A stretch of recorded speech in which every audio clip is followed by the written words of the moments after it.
লেবুর দাম যেভাবে বেড়েছে মনে হয় স্বর্ণের দামের কাছাকাছি চলে যাবে। আসলে লেবু কিনতে গেলে এখন ভয়ই লাগে। এত দাম লেবুর হঠাৎ করে এভাবে বেড়ে যাওয়ার কারণ কি বুঝলাম না। আর রমজান মাস আসলে আমাদের দেশে কিন্তু এরকমই হয়, যে কোনো জিনিসেরই দেখবেন দাম অনেক বেশি হয়ে যায়। যাক, তারপরেও যার রিজেকে যতটুকু আছে সে তো খাবেই। এই ভিডিওটা হচ্ছে রোজার একদিন আগে দুপুরবেলা কি কি আয়োজন করেছি, পুরো ভিডিওটা দেখুন, আশা করি ভালো লাগবে। আসসালামু আলাইকুম, সবাই কেমন আছেন? দুপুরের আয়োজনে ছিল সাদা ঝরঝরে পোলাও, সালাদ, গরুর কলিজা ভুনা, চিকেন রোস্ট, শসা, কাঁচামরিচ, লেবু, এগুলো তো থাকবেই।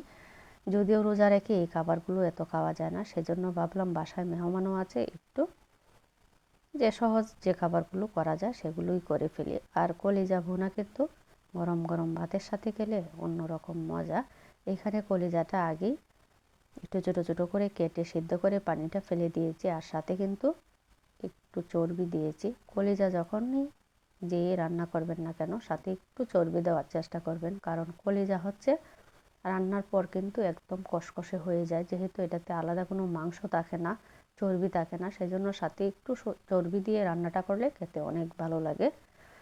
তারপর ভালো করে কলিজাটা কষিয়ে এটার মধ্যে একটা আলু দিয়েছি, কারণ আলুটা দিলে হয় কি একটু নরম হয়, খেতে ভালোই লাগে। এখন অল্প একটু পানি দিয়ে 10 মিনিটের মতো কষিয়ে নিব। আলু দেওয়ার আগেও কিন্তু আমি 10-15 মিনিট ভালো করে কষিয়ে নিয়েছি, কারণ কলিজাটা রান্না করতে হবে একদম ডিম আঁচে আস্তে আস্তে। আর এই যে চর্বিগুলো দেখতে পাচ্ছেন, এগুলো কিন্তু থাকবে না, চর্বিগুলো আস্তে আস্তে গলে যাবে, আর খেতেও অনেক ভালো লাগে।